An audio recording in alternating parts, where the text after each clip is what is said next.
একজন বাবা দাঁড়িয়ে আছেন। হাসপাতাল থেকে বের করা হচ্ছে তার সন্তানের মরদেহ। বাবা কাঁদছেন। খুবই অসহায় সেই কান্না। একেবারে সব হারিয়ে ফেললে মানুষ যেভাবে কাঁদে ঠিক সেভাবে। বেশিক্ষণ দেখা যায় না, চোখ কেমন জানি জ্বালা করে ওঠে। তবু এমন সন্তানহারা বাবা মায়ের কান্না আমরা দেখছি, দেখতে হচ্ছে। হামে শয়ে শয়ে শিশু এ পর্যন্ত মারা গেছে। এসব শিশুর সাথে জড়িয়ে আছে শত শত পরিবার। হারানোর শোক তাই অনেক অনেক মানুষকে কাঁদতে বাধ্য করছে। সংবাদ মাধ্যমগুলো এ নিয়ে প্রতিবেদন প্রকাশ করছে ধারাবাহিকভাবে। সেসব ছবি ও ভিডিও দেখতে দেখতে তাই হাম অনাক্রান্ত পরিবারেও ছড়িয়েছে আতঙ্ক। আর ওই চোখ জ্বালা করার বিষয়টি তো ন্যূনতম মানবিকতা সম্পন্ন মানুষের চোখকেও ভিজিয়ে দিতে সক্ষম। এবার হিসাব বলা যাক। বৃহস্পতিবার স্বাস্থ্য অধিদপ্তরের হাম বিষয়ক প্রতিবেদনে জানানো হয়েছে, হাম ও হামের উপসর্গে গত ২৪ ঘন্টায় অর্থাৎ বুধবার সকাল ৮টা থেকে বৃহস্পতিবার সকাল ৮টা পর্যন্ত দেশে নতুন করে আরও ৭ শিশু মারা গিয়েছেন। এর মধ্যে ১ শিশুর হাম শনাক্ত হয়েছিল। হামের উপসর্গ ছিল ৬ শিশুর। এ নিয়ে গত ১৫ মার্চ থেকে হামের উপসর্গে দেশে ৩৬৯ শিশুর মৃত্যুর তথ্য জানা গেছে। এ সময় হাম শনাক্তের পর মারা গেছে ৭০ শিশু। মোট ৪৩৯ শিশুর মৃত্যু হয়েছে। স্বাস্থ্য অধিদপ্তর বলছে, চলতি বছরের ১৫ মার্চ থেকে হামের উপসর্গ দেখা দিয়েছে ৫৪,৪১৯ শিশুর মধ্যে। এ সময়ে হামের উপসর্গ নিয়ে হাসপাতালে ভর্তি হয়েছে ৩৯,১৬০ শিশু। তবে এর মধ্যে সুস্থ হয়ে হাসপাতাল থেকে বাড়িতে ফিরেছে ৩৪,৯৬৮ শিশু। গত ১৫ মার্চ থেকে দেশে ৭,৩০৫ শিশু শরীরে হাম শনাক্ত হয়েছে বলেও উল্লেখ করেছে স্বাস্থ্য অধিদপ্তর। অর্থাৎ হাজারে হাজারে শিশু হামে ভুগছে এবং ভুগছে। শয়ে শয়ে শিশুর মৃত্যু হয়েছে। কারণ কি? হঠাৎ কেন হাম এত জীবন সংহারী হয়ে উঠল আমাদের এই দেশে? American association for the advancement of সায়েন্সের বৈজ্ঞানিক গবেষণা ভিত্তিক ওয়েবসাইট সায়েন্সে এ সংক্রান্ত একটি প্রতিবেদন সম্প্রতি প্রকাশিত হয়েছে। তাতে বলা হয়েছে, শিশুদের নিয়ে কাজ করা জাতিসংঘের বিশেষায়িত সংস্থা ইউনিসেফের মাধ্যমে টিকা সংগ্রহ বন্ধ করে উন্মুক্ত দরপত্র পদ্ধতি চালু করেছিল অন্তর্বর্তী সরকার। এই সিদ্ধান্তের পরই বাংলাদেশে হামের প্রাদুর্ভাব ভয়াবহ রূপ নিয়েছে বলে দাবি করা হয়েছে সায়েন্স নামক জার্নালে। প্রতিবেদনে আরও বলা হয়েছে, টিকার ব্যাপারে উন্মুক্ত দরপত্রের সিদ্ধান্ত নিলে নিয়মিত টিকাদান কর্মসূচি ব্যাহত এবং বড় ধরনের প্রাদুর্ভাব দেখা দিতে পারে এমন সতর্কবার্তা থাকা সত্ত্বেও তাদের পরামর্শ আমলে নেয়নি অন্তর্বর্তী সরকার। ফলাফল কি? ফলাফল হলো ৪০০-র বেশি শিশুর অকাল মৃত্যু। এতগুলো বাচ্চা মরে গেল। শত শত বাবা মায়ের কোল খালি হলো। বাবা মায়ের তো সন্তান গেল, কারো গেল ভাগ্নে ভাগ্নি, কারো ভাতিজা ভাতিজি, কারো ভাই বোন, আবার কারো নাতি বা নাতনি। তা এতগুলো মানুষের জীবনে শোক স্থায়ী রূপ পেল সরকারি কিছু ভুল ও অস্পষ্ট সিদ্ধান্তের কারণে। কারা ওই সময় সরকারে ছিলেন বা ছিলেন না সেটি আসলে খুব বেশি গুরুত্বপূর্ণ নয়। গুরুত্বপূর্ণ হলো তৎকালীন সরকারে থাকা তথাকথিত দায়িত্বশীলেরা ভুল করেছেন। সরকারে থেকে আসলে এতটা কেয়ারলেস হওয়া যায় না। তা সে সরকার হোক রাজনৈতিক বা অরাজনৈতিক। এতগুলো শিশু মৃত্যুর দায় আসলে কার? যদি সরকারের ভুল সিদ্ধান্তেরই হয়, তবে অবশ্যই তৎকালীন সরকারের দায়িত্বশীলদের বিচার হওয়া প্রয়োজন। তার আগে সঠিক ও পূর্ণ তদন্তও প্রয়োজন।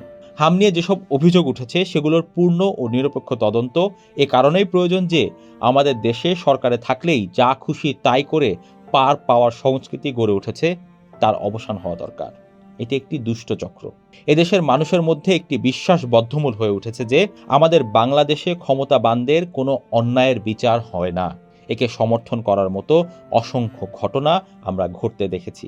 ফলে আমাদের সমাজে বিচারহীনতা একটি প্রাতিষ্ঠানিক বৈশিষ্ট্যে পরিণত হয়েছে। এর ব্যতিক্রমের উদাহরণ তৈরি করা না গেলে এই দেশকে গণতান্ত্রিক বলাটাই একটি উপহাসের বিষয়ে প্রতিষ্ঠিত হতে পারে। কারণ শুধু ভোট দিতে পারাটাই গণতান্ত্রিক হওয়ার একমাত্র পূর্ব শর্ত নয়। তাই নাগরিকের জানমালের নিরাপত্তা নিশ্চিত করতে না পারলে, শুধু ভোট দিতে পারলেই নাগরিকের মন সরকারের প্রতি আস্থায় গদগদ হয়ে উঠবে না। অবশ্য এই বিষয়ে বর্তমান সরকারের স্বাস্থ্যমন্ত্রী সরদার মোহাম্মদ সাখাওয়াত হোসেন সম্প্রতি বলেছেন, বিগত সরকারের সময় হামের টিকার ব্যবস্থা না করার বিষয়ে যে তদন্তের কথা শোনা যাচ্ছে, সে বিষয়ে বর্তমান সরকার আনুষ্ঠানিকভাবে কোনো সিদ্ধান্তে এখনো যায়নি। মন্ত্রী বলেছেন, আমরা এখনো ব্যস্ত দ্রুত সমস্যার সমাধানে। চিকিৎসায় গুরুত্ব দেওয়ার এখন আমাদের বেশি জরুরি। বিগত সরকারের ভুলের বিষয়ে আমি এককভাবে কোনো চিন্তা করিনি। ভুলের জন্য ব্যবস্থা নেওয়ার আগে আমরা মানুষকে, বাচ্চাদেরকে, মায়েদেরকে রক্ষা করাটা বেশি দরকার বলে মনে করছি। ওটাই আমরা চেষ্টা করছি। তদন্তের বিষয়ে সরকার নজর দেবে বলে আশ্বাস দিয়েছেন স্বাস্থ্যমন্ত্রী। তিনি বলেছেন, তদন্ত করব না সে কথা তো বলিনি, সেটা হবে সংকট সমাধানের পর। ভালো কথা, সরকার সংকট মোকাবেলায় বেশি মনোযোগ দিচ্ছে, এটি যে কোনো নাগরিককেই স্বস্তি দেবে কিছুটা হলেও। কিন্তু সংকট আসলে কি ঠিকঠাকভাবে মোকাবিলা করা হচ্ছে? অন্তত চট্টগ্রামের সুমন জলদাসের বক্তব্যে তা মনে হচ্ছে না। দৈনিক প্রথম আলোকে সুমন বলেছেন, আমার মেয়ের হাম হয়েছে, চিকিৎসকরা বলেছিলেন তাকে আইসিইউতে ভর্তি করাতে হবে। সরকারি হাসপাতালে অনেক ঘুরেছি, কিন্তু কোথাও আইসিইউ বেড খালি পাইনি, বাধ্য হয়ে একটি বেসরকারি হাসপাতালে ভর্তি করাই। এখন মেয়ে সুস্থ আছে, কিন্তু হাসপাতালের বিল অনেক এসেছে। স্ত্রীর সব গয়না বিক্রি করেও পুরো বিল হচ্ছে না। আমরা গরিব মানুষ, ৮০,০০০ টাকা দিয়েছি, তবু হাসপাতাল থেকে মেয়েকে ছাড়ছে না। মাছ ধরে জীবিকা নির্বাহ করা সুমন জলদাসের এই দেশের অত্যন্ত সাধারণ একজন নাগরিক। মাছ ধরে জীবিকা নির্বাহ করা সুমন জলদাস এই দেশের অত্যন্ত সাধারণ একজন নাগরিক। এ সমাজে তিনি নিম্নবিত্ত শ্রেণীর প্রতিনিধিত্ব করেন। তিনি মেয়ের হামের চিকিৎসা সরকারি হাসপাতালে করাতে পারেননি, মেয়েটাকে বাঁচাতে বেসরকারি হাসপাতালে নিয়েছেন। সেখানে তাকে অকাতরে অর্থ খরচ করতে হয়েছে, মেয়ের জীবন বলে কথা। কিন্তু বিত্তের হিসাবে এদেশের একজন গরিব মানুষ কতটা আর খরচ করতে পারেন? এখন মেয়ে সুস্থ হওয়ার পর সেই সুস্থ মেয়েকে তিনি বাড়ি নিয়ে যেতে পারছেন না, কারণ হাসপাতাল ছাড়ছে না। টাকা না পেলে সুস্থ বাচ্চাটাকেও ছাড়া হবে না। একটি দেশে কোনো সংকট মোকাবিলায় সরকার পাস মার্ক পাচ্ছে কিনা তা নির্ভর করে আসলে সুমন জলদাসের মতো মানুষের পাশে সরকার কতটা আছে তার ভিত্তিতে। কি মনে হয়, সুমনের পাশে সরকার বরাবরই আছে? থাকলে কি সুমনের সুস্থ মেয়েটাকে শুধু টাকার জন্যই আটকে রাখতে পারত কোনো হাসপাতাল?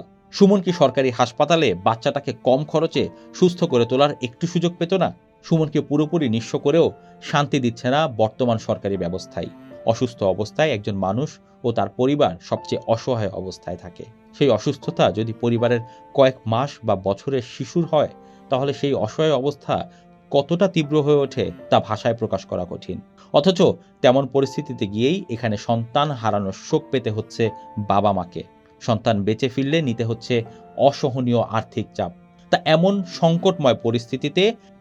সংকটময় পরিস্থিতি সৃষ্টির কারণ বা পরিস্থিতি মোকাবেলা সব ক্ষেত্রে কি কেবল বাগাড়ম্বর দিয়ে পার পাওয়া যাবে? শুধু মুখের কথায় কি চিড়ে ভিজবে? নাকি উন্নতির চেষ্টাকে দৃশ্যমান করাটা জরুরি? কমন সেন্স শেষ বিষয়টাতে জোর দিতে বলে। তবে এতদিনের নাগরিক অভিজ্ঞতা আবার ভরসা রাখতে না করে। তবে কি হামে সন্তান হারা বাবা মাকে শুধুই সরি বলে দেওয়া হবে? সন্তানের চিকিৎসা করাতে গিয়ে নিঃস্ব বাবা মাকে বলা হবে টেক ইট ইজি? কে জানে, যে দেশে শিশুদের জীবন নিয়ে এমন ছিনিমিনি চলে, সেখানে আর কি বা ভাবার আছে?